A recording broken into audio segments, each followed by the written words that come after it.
करके अपने लोगों से मेरा अनुरोध होगा, जो रविदास समाज के वंशज हैं, जिनके नाम के पीछे गुरु जी का नाम जुड़ा हुआ है, जैसे महेश रविदास, मुकेश रविदास, महेंद्र रविदास, है या नहीं है? क्या आप लोग के नाम के पीछे आपके पति, भाई, चाचा जो भी हैं, उनके नाम के पीछे रविदास लगा या नहीं लगा? बोलिए। लगा हुआ है। ये कैसे लगा है, कहाँ से लगा है, कब लगा, हम इसको नहीं जानते हैं, लेकिन रविदास जी लगल है। और रविदास जी के नाम पर साल में एक बार हम लोग अपने अपने टोले मोहल्ले गाँव में गुरु जी की जयंती मनाते हैं। मना रहे हैं कि नहीं मना रहे हैं भाई? अभी भी मना रहे हैं। लेकिन अगर आप लोग से हम जाने थोड़ा सा, इसलिए हम आपसे बात कर रहे हैं कि लड़की तब तक आ जाएगी तो फिर हम आगे विधि की ओर चलेंगे, ठीक है? हम अगर आप लोग से जाने कि अगर एक बार खाना दे और 365 दिन एक साल तक खाना आपको नहीं दे, है ना? आपको एक बार वस्त्र पहना दे, उसके बाद फिर आपको 365 दिन एक साल तक कोई वस्त्र, खाना पीना नहीं दे, तो क्या दशा होगी आपको? या तो आप दुनिया से चले जाएंगे, या तो सुख के मिठाई ककड़ी बन जाइएगा, या फिर जेहन से ख़त्म हो जाता है। तो आज हमारा समाज वही है कि अपने जो पूर्वज के जो गुरुदेव हैं, हमारे जो पिता हैं, ये हमारे पिता हैं, ये पिता के पिता महापिता गुरुदेव हैं। लेकिन हम लोग कितना बेवकूफ़ हैं पढ़ लिख करके कि साल में एक बार इनको गुरु जी को हम लोग माघ पूर्णिमा को याद करते हैं, और फिर इनके बाद क्या करते हैं कि इनको हरा नहरा पोखरा में हम लोग डुबे देते हैं और फिर हम लोग भूल जाते हैं। तो ज़रा बताइए कि एक बार याद करिएगा साल में एक बार, तो कभी इनका प्रभाव, इनका जो अमृतवाणी है, इनका जो विचार है, वो आपके हमारे हृदय में आएगा, रहेगा? अगर हम एक दिन खाना खाएं, साल भर नहीं खाएं, तो हम जिंदा रहेंगे बहन जी? नहीं रहेंगे। आज यही कारण है कि हमारा समाज आपस में मिलवर्तन नहीं है। आज यही कारण है हमारा समाज आपस में एक दूसरे से कनेक्टिविटी नहीं है, प्रेम नहीं है, भाईचारा नहीं है। हम इसको भाईचारा नहीं कहेंगे। ये जो इतने सारे लोग आप आए हैं, इसको भाईचारा नहीं कहेंगे, इसको कहेंगे खाना पूरी। कल के डेट में अगर हम इसके शादी में नहीं आएंगे, तो मेरा भी बेटा बेटी के शादी में वो नहीं आएंगे। समझ रहे हैं ना? ये सिर्फ दिखावा का है। भोज भंडारा, शादी विवाह, ये सब दिखावा का है। लेकिन अगर यही व्यक्ति के साथ मारपीट हो, कोई घटना दुर्घटना हो, तो इतने सारे इकट्ठा हमारे लोग नहीं होंगे। समझ रहे हैं ना? तो साथियों, आप लोगों को आवश्यक निर्देश मैं देना चाहता हूँ कि अगर आप रविदास जी के वंशज हैं, तो आपके साथ जो छल हो रहा है, जो आपके साथ छलवा हो रहा है, आप लूटे जा रहे हैं, ये आपको नहीं पता है कैसे लूटे जा रहे हैं। आप लूटे जा रहे हैं ब्राह्मण के अंधविश्वासों के फेरा में, ब्राह्मण के कर्म कांडों के जुल्म में। आपसे घर में जाते हैं, मोटी मोटी रकम लेते हैं, और उसका समाज आबाद हो रहा है। और हमारा समाज को लगता है कि चलो हटाओ, 1000 रुपया दिया, 1200-1500 रुपया दिया, मेरी बेटा बेटी की तो शादी हो गया ना। इसलिए रविदासिया धर्म पूरे देश में अपने खास करके रविदास परिवारों को सूचित किया जा रहा है कि अगर आप अपने घर में ब्राह्मण से शादी करा लिया, और अगर वहाँ के कार्यकर्ताओं को पता चल गया, चाहे वो भीम आर्मी के लोग हो, चाहे बहुजन समाज पार्टी के लोग हो, चाहे अपने रविदास समाज के कोई भी संगठन के लोग हो, चाहे बौद्ध धर्म के लोग हो, चाहे कबीर पंथ के लोग हो, चाहे जो भी बहुजन मूवमेंट के चलाने वाले लीडर हो, अगर ये पता चल गया कि इसके घर में अछूतानंद ब्राह्मण आकर के और शादी कर रहा है, तो आपके यहाँ हुक्का पानी बंद हो जाएगा। ये आने वाला दिन में हर गांव में ये आपका अभियान चालू हो गया है।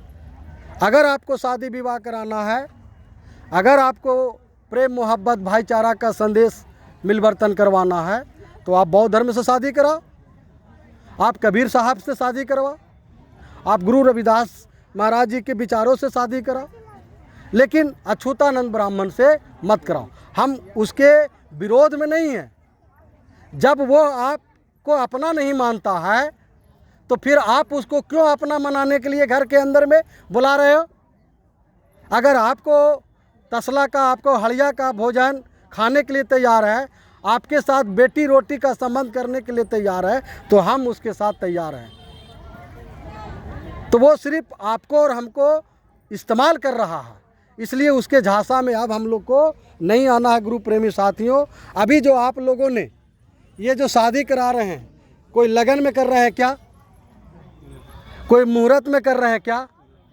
अभी जाके देखिए कितना मंदिर में शादी विवाह का भीड़ भाड़ होगा, कुछ नहीं होगा, सब ब्रेकअप हो गया।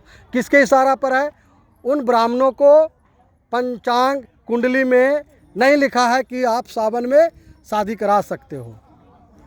तो हम उनसे जानना चाहते हैं कि जब मरने का तिथि तय नहीं तुम बता सकते हो, बच्चा पैदा होने का तिथि तुम नहीं बता सकते हो, तो ये शादी विवाह का तिथि तय करके कि जब शादी होगा तो हमारे द्वारा लिखी हुई तिथियों पे शादी होगा, तो ये कहीं न कहीं उसका ब्रह्मजाल है, कहीं न कहीं उसका एक जाल फेंका हुआ कि आदमी जाएगा कहाँ। ये हमारे तिथि के अनुसार हमारे ही कोई न कोई ब्राह्मण से शादी विवाह कराएगा। लेकिन ये जो दोनों शादी कर रहे हैं, दोनों परिवार, हम दोनों को धन्यवाद देना चाहते हैं सदगुरु रविदास महाराज की ओर से, बाबा साहब की ओर से, कि आप बहुत दोनों धन्यवाद हैं कि आपने बिना लगन, बिना मुहूर्त, बिना किसी भी प्रकार का ग्रह गोत्र नक्षत्र अमावस्या पूर्णिमा का ये जो डर भय बना करके हमको जो रखा गया है, ये सब बा आडम्बर है, अंधविश्वास है। आंतरिक भाव से दोनों परिवार को आज मन मिल गया, दिल मिल गया, एक तिथि निर्धारित कर लिया और गुरु के चरणों में आकर के और विवाह संपन्न हो रहे हैं। तो प्रेम से बोलिए गुरु रविदास महाराज की, बाबा साहब की। लड़की को बुलाइए। अगर इस विषय पर किन्हीं को कुछ बोलना अगर है, माताओं और बहनों को, कि ये बात सही है कि गलत है, क्या समय रहते परिवर्तन होना चाहिए कि नहीं होना चाहिए, बदलाव होना चाहिए कि नहीं, क्या हम वही गोबर को पूज कर अपना दिमाग को गोबर बनाए रखें, वही पत्थर को पूज करके और हम पत्थर के दिमाग बनाए रहें कि हम परिवर्तन की ओर चले? बोलिए बहन जी, कौन कौन गोबर के पक्ष में है? गोबर पूजने के पक्ष में कौन कौन है? जो गोबर पूजने के पक्ष में है, यहाँ भलू आप नहीं उठाइएगा, लेकिन घरे आपका जो बूढ़ा बुजुर्ग जो हमारे माताएं हैं, वो कहतो कोची ना है, चुप रह, 2 कलम पढ़ लेना है तो तू बड़का चले थे सिद्धांत बन ले। हमारे दादा के दादा परदादा हम लोग वही बाबा के पूजलिए घर में, आवाज़ बाबा के बगैर हम वो रविदास जी से शादी करा लो भाई, ऐसा कभी नहीं, अनर्थ हो जाएगा। इस तरह से आपको बूढ़ा बुजुर्ग भी जी धमकाएगा, डराएगा, आप लोग को भी तरह तरह का भय दिखलाएगा, लेकिन इस सबसे कुछ होना जाना नहीं है। यहाँ पे सैकड़ों शादी करवाता हूँ बिना लगन का। कहाँ देख रहे हैं कि कोई बांझ है? कहाँ देख रहे हैं कि किसी का बच्चा नहीं हो रहा? सबको बच्चा हो रहा है। कहाँ देख रहे हैं कि कोई अनहोनी हो रहा है? और इस बात का क्या गारंटी है कि वो अछूतानंद शादी कराएगा और दुर्घटना घटना नहीं होगा? क्या मास्टर साहब बोलिए? बहुत हो रहा। इस बात की क्या गारंटी है कि वो मुहूर्त तय कर देगा कि आज बहुत शुभ मुहूर्त हुआ, कोई घटना ना घट तो, कोई पानी और आंधी तूफान ना है, तो इस बात का कोई गारंटी देगा? तो इसलिए हम लोग को दिमाग खोलना होगा। गुरु रविदास जी कहे थे कि साथ संगत मिल रही हो माधव जैसे मधुप मखीरा, आप जब एकजुट रहोगे तो आपको बहुत ताकत और प्रेम मिलेगा। और गुरु रविदास जी बोले थे कि सत्य विद्या को अर्जित करो, प्राप्त करो सदा ज्ञान, कहे गुरु रविदास बिन विद्या को नर को जान अनजान। अगर आपके घर में विद्या नहीं है तो आपकी मति भ्रष्ट है, आप कुछ भी कर सकते हैं। अगर आपके घर में विद्या पहुंच गई तो देखिए आपके घर में बाल बच्चा तरक्की की ओर जाएगा, चाहे वो डॉक्टर बने, इंजीनियर बने, चाहे मास्टर बने, आपका खपड़ा से फूस 1 तल्ला से 10 तल्ला हो जाएगा अगर आपको विद्या आ जाएगा। तो ये जो सुंदर सुंदर हम लोग दिख रहे हैं, अच्छा पोजीशन में दिख रहे हैं, ये किसका बदौलत है? ये पढ़ाई का बदौलत है कि नहीं है? पढ़ने लिखने का बदौलत है। सदगुरु रविदास जी बोले थे कि रविदास श्रम कर खाइयो जो लो पार बसाए, और नेक कमाई जो करे कभी न निफल जाए। श्रम साधना भक्ति करना यानी भक्ति किस चीज़ को करना? काम को करना।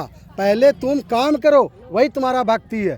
पहले श्रम करो, तब तुम्हारा बाल बच्चा पढ़ेगा लिखेगा और तुम्हारा घर तरक्की होगा। ये नहीं कि झूठ मूठ के पूजा के थाल ले करके और इस मंदिर से उस मंदिर यहाँ वहाँ चक्कर लगाए रखो। इसलिए याद रखिए, अगर रविदास जी के आप लोग सब मानते हैं तो हमारे गुरु जी को सुबह शाम आरती लगाइए। इनका जपो जी नाम का जाप है वो करिए, जय गुरुदेव बोलिए, मन चंगा तो कठौती में गंगा बोलिए। इनके जाप को सुमरन करिएगा, सुख शांति समृद्धि का विकास होगा। प्रेम से बोलिए गुरु रविदास भगवान की। बहुत बहुत धन्यवाद आप सभी, जो आप सभी लोगों ने इस गुरु जी की विचार और यहाँ के बातों को सुनने के काम किया। बैठ जाओ मियाँ।